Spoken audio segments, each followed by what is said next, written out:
T'es une personne à succès qui veut s'élever encore plus haut dans toutes les sphères de sa vie.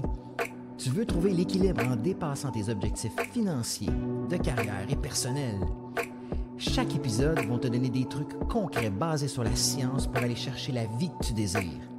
Merci de passer ces quelques minutes avec moi. C'est un départ.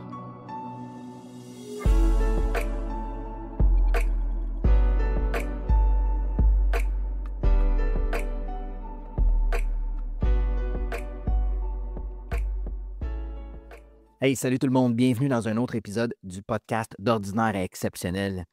Où est-ce qu'aujourd'hui, on va rentrer dans un sujet qui touche énormément de monde. Alors, le sujet, c'est pourquoi t'es à ton pire au niveau émotionnel avec les gens que t'aimes le plus.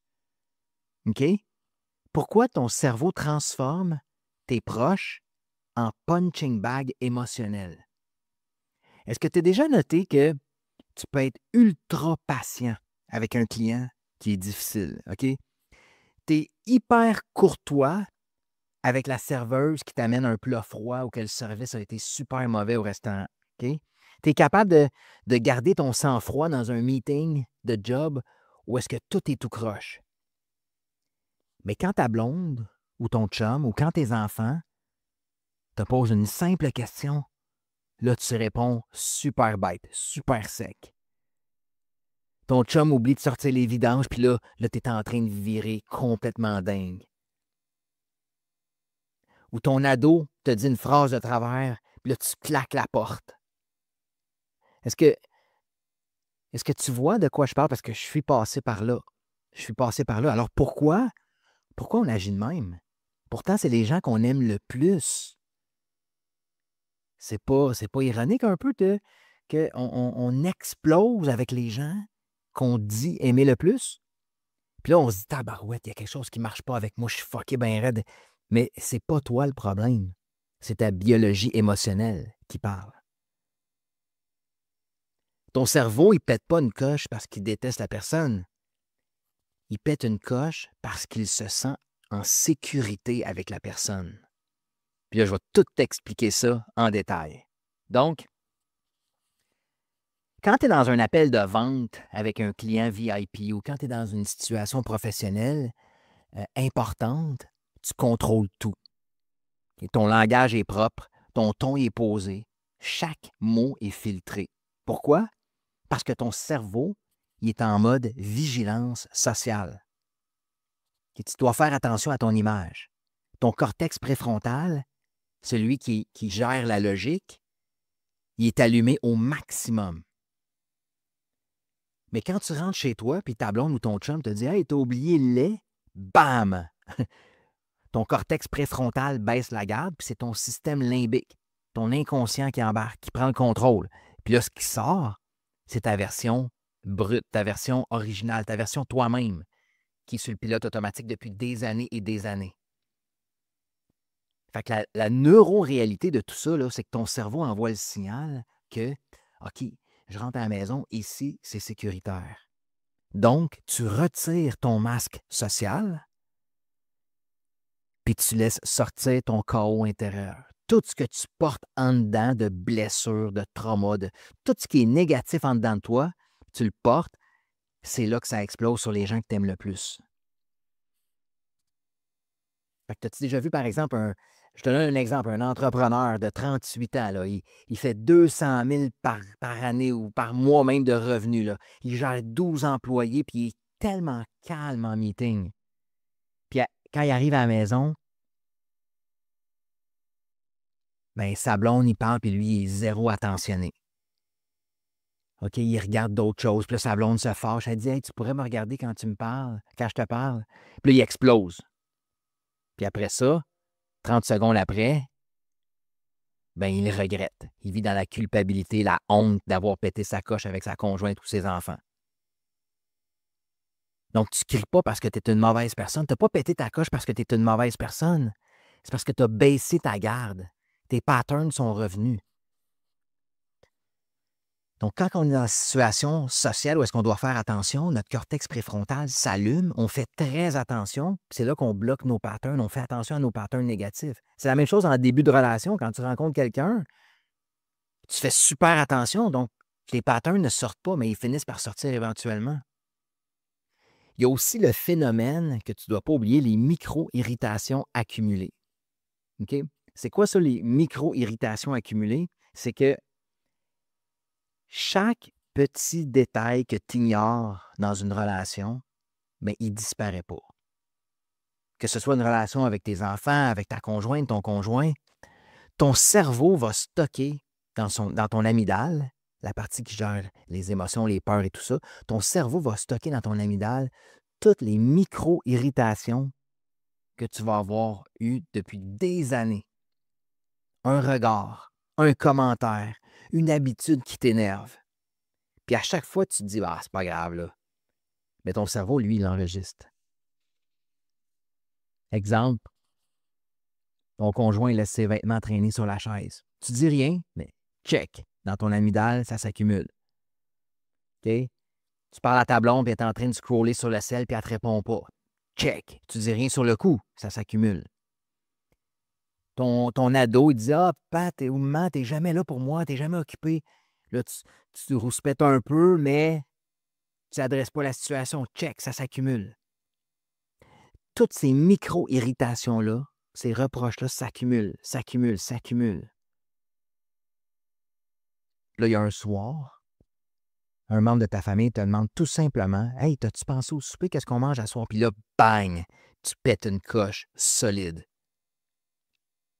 Pourquoi? C'est pas la phrase du souper. C'est la somme émotionnelle des 500 petites choses que tu n'as jamais digérées. Ce processus-là, il s'appelle le trigger stacking. Donc, l'accumulation de petits triggers que tu accumules au fil du temps. Chaque irritant non réglé va s'empiler dans ta tête comme une montagne émotionnelle invisible. Jusqu'à ce qu'à un moment donné, il y ait une petite goutte qui fasse tout déborder. Fait que là, tu penses que tu t'es mis en colère pour une niaiserie, mais en réalité, là, tu es en colère depuis longtemps à l'intérieur de toi.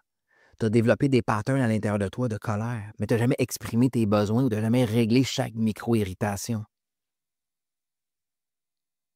Fait que souvent, je vois souvent dans les membres qu'on accompagne, par exemple, une personne ambitieuse. OK, la personne est papa ou maman de 2 enfants, puis là, elle supporte son chum ou sa blonde depuis 3 ans dans un projet, puis l'autre personne dans le couple n'est pas tellement présente, puis là, la personne elle encaisse, puis un jour, la personne a oublié de ramener du pain du dépanneur. Puis là, l'autre explose comme si la personne qui avait oublié le pain venait de ruiner sa vie. Pourquoi? Parce que le pain, c'était juste la mèche, c'était pas la bombe. C'est l'accumulation qui fait que cette petite chose-là a fait que tout a explosé. Fait que voyez-vous, quand vous n'adressez pas chaque petite micro-irritation, ça s'accumule, ça s'accumule. On pense que ça s'en va. On pense qu'on oublie ça. On se dit, ça s'en va en dessous du tapis, puis ça ne reviendra jamais. Mais à un moment donné, c'est là que ça explose. Parce que quand ton système nerveux est en surcharge, par exemple, on est tous des gens occupés, les gens à succès, les entrepreneurs, tout ça, les cadres, les professionnels, on est tous des gens occupés, on a des appels toute la journée, on a des emails, on a la pression des clients. Puis des fois, tu n'as même pas pris le temps de dîner, tu n'as même pas pris le temps de prendre soin de toi, de souffler. À un moment donné, ton cerveau, ce qui va arriver, c'est qu'il va chercher une issue, il va chercher un truc pour se calmer, se réguler. Mais si tu n'as pas de canal de régulation sain, il va utiliser la personne la plus proche émotionnellement pour décharger la tension. C'est ça qui arrive la majorité du temps. Tu as eu une journée intense, tu es brûlé, tu arrives à la maison, tu es complètement vidé. Puis là, ton chum te demande ou ta blonde te demande, « T'as-tu passé une belle journée? » Là, tu as juste envie de crier juste parce que la personne respire à côté de toi. Boum, tu décharges. Ça fait un soulagement momentanément. Puis après ça, il y a de la culpabilité. Mais la neurochimie réelle derrière ça, là, c'est que pendant la chicane, ton corps, il va libérer de l'adrénaline puis du cortisol, ce qui fait descendre la pression interne. Tu souffles. Oh, tu as pété ta coche, ça te fait du bien. Mais après la chicane, ce qui va arriver, c'est que les chances sont, c'est que peut-être 1 heure, 2 heures, le lendemain, tu vas te réconcilier, tu vas regretter tout ça, ça va créer de l'ocytocine, de la dopamine. Tu vas avoir un sentiment de rapprochement, que ce soit avec ton conjoint, ta conjointe, tes enfants, peu importe. Puis là, il va y avoir une réconciliation intense, des câlins, tout ça. Puis ça, c'est une régulation nerveuse primitive. Ce cycle-là de je pète ma coche, de l'adrénaline, cortisol, après ça, je me réconcilie, de l'ocytocine, de la dopamine, c'est un cycle. Parce que tu te dis, oh, j'étais tellement stressé, j'ai pété ma coche, puis là, oh, il y a une libération parce que tu t'es réconcilié. Là, ton cerveau, il dit, oh, ça fait tellement du bien. C'est pour ça qu'il y a des gens qui sont accros au drama. Leur vie est tellement surchargée de micro-irritations dans toutes les sphères de leur vie. À un moment donné, ils pètent leur coche, ça libère. Puis à un moment donné, ils se réconcilient, puis ils vont chercher une dose de dopamine incroyable. Fait que quand ils sont dans les surcharges de leur journée, ils ne sont pas capables d'aller chercher cette dose de dopamine-là, de cytocine. Fait qu'ils vont créer des conflits pour aller chercher ensuite la réconciliation. Fait que dans le fond, ce n'est pas ton partenaire ou ta partenaire ou tes enfants que tu combats. C'est ton chaos intérieur que tu balances en pleine face aux gens que tu aimes. Puis ça marche à court terme parce que tu t'accroches à ça. Ton cerveau s'accroche à ça comme une dépendance. J'en ai parlé souvent dans des podcasts dans le passé. Pourquoi les gens restent accros aux gens toxiques? C'est parce que les gens toxiques vont leur procurer la réconciliation que ces gens-là ont besoin. Ils vivent l'enfer avec une personne, mais la même personne va leur donner la réconciliation. Fait qu'ils sont accros à la dopamine puis à l'ocytocine de la réconciliation. Fait que c'est la même chose. Toi, quand tu vis des journées de marde, t'es dans le jus, t'es stressé, bang, ta famille, c'est ton punching bag, mais après ça, il y a une réconciliation, puis c'est cette réconciliation-là que tu es accro. Fait qu'il faut que tu comprennes quelque chose, qui est l'amour de tes proches, l'amour de ton conjoint, tes amis, peu importe. C'est pas une poubelle émotionnelle. Tu ne vas pas tout déverser ça sur eux parce que tu te sens pas bien, puis après ça, tu vas aller chercher la réconciliation. Parce que quand ce pattern-là s'installe, ce qui arrive, c'est que tu associes inconsciemment l'amour à la décharge émotionnelle. Ton cerveau crée un raccourci de OK, je suis tendu, je suis stressé, je me défoule, ouf, je me sens mieux, je me rapproche. Mais à long terme, ça va user tes relations, ça va t'user toi. Tu sais, on voit ça tellement souvent. Les gens sont brûlés, stressés partout, partout, partout. Bang, ils arrivent à la maison avec les enfants, les ados, la conjointe, gros conflit. Tout est tout croche. Ils se pognent. Éventuellement, il y a une réconciliation, puis c'est là que ça fait du bien. Mais tu ne peux pas fonctionner comme ça sur le long terme. Ce schéma-là, c'est une addiction neurochimique comparable à une montagne russe, par exemple. Tu as une montée, la tension, l'explosion, la décharge. Après ça, tu redescends. Rapprochement intense. Puis après ça, tu recommences. C'est une dysrégulation émotionnelle. Ce que tu dois apprendre à faire, en fait, tu dois reprogrammer ton cerveau, changer ce réflexe-là. Parce que ton cerveau, en ce moment, c'est pas ton ennemi, il est juste mal entraîné. Puis la bonne nouvelle de tout ça, c'est que ça se reprogramme. OK? La première chose à faire, c'est de reconnaître le vrai déclencheur. Tu sais, quand quelqu'un oublie le pain ou quelqu'un te passe un petit commentaire, est-ce que je réagis vraiment à ce petit truc-là qui vient d'arriver ou est-ce que c'est ce que j'ai accumulé depuis 6 mois? Est-ce que c'est ce que je vis au travail? Est-ce que c'est ce que je vis dans la vie de tous les jours? Est-ce que c'est mon surpoids? Est-ce que c'est mes traumas? Est-ce que, tu sais, va plus loin que juste le petit truc qui est arrivé. Parce que dès que tu vas aller rationaliser ce qui se passe, ça va désamorcer l'explosion. Puis, un truc essentiel à faire, c'est de canaliser la pression avant que ça pète. Puis c'est ça que j'ai appris à faire, je vous le dis. Moi, j'étais impatient avec mes enfants dans mes pires périodes, là. Je vous parle, là, quand je me suis séparé puis qu'avec mes enfants, ça allait moins bien parce que j'étais impatient. Mes 2 parents sont décédés, là. Je vous parle de la période de 2012 à 2017, là. Oh my God! J'explosais partout, là, je m'excusais, je vivais de la culpabilité, de la honte, j'étais stressé, je perdais mes jobs, tout était tout croche. Mais quand je me réconciliais, ça allait bien. Mais il faut que tu apprennes à canaliser la pression, puis c'est ce que j'ai appris à faire de façon brillante depuis quelques temps, depuis en fait quelques années. Comme je le dis souvent aux membres du programme d'ordinaire exceptionnel, les Facebook Live que je fais avec eux, je marche 15 000 pas par jour. À tous les jours que je vis sur la planète Terre, je marche 15 000 pas. C'est non négociable. Je m'entraîne 4 à 5 fois par semaine. Je prends des bains froids à 3 degrés pendant 2 minutes et demie à tous les jours. Tout ça fait que je suis capable de me réguler. Je canalise la pression, ça me fait du bien. Parce que c'est pas tes relations avec tes enfants, avec ta conjointe, avec tes amis. C'est pas fait pour absorber tes tempêtes. Il faut que tu le comprennes, ça. Ta job à toi, c'est de te réguler toi-même pour que quand tu es avec tes proches, tu sois la meilleure version de toi-même. Va pas te déverser toute ta merde sur les gens que t'aimes. Fait qu'il faut que tu pratiques aussi la co-régulation consciente.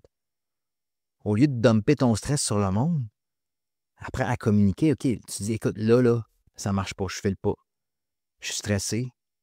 J'ai besoin d'un moment pour me déposer. Puis là, tu t'en vas faire les trucs que tu fais pour canaliser ta pression. Parce que dis-toi une chose, puis ça, c'est tellement important que tu le comprennes. Tes proches n'ont pas à endurer ta marde. Puis si tu n'es pas capable de le faire toi-même, va te reprogrammer. Va faire des trucs pour te reprogrammer. On est là pour ça. OK? Les relations que tu as, il faut que tu les entretiennes. Il faut que ça soit dans le calme. Il faut que tu apprennes à faire du ménage émotionnel régulièrement dans ta tête. Les centaines de micro-irritations que tu laisses fermenter dans ton cerveau, règle ça. Adresse-les doucement, mais tôt. C'est comme ça que tu vas réinitialiser, reprogrammer ton cerveau subconscient.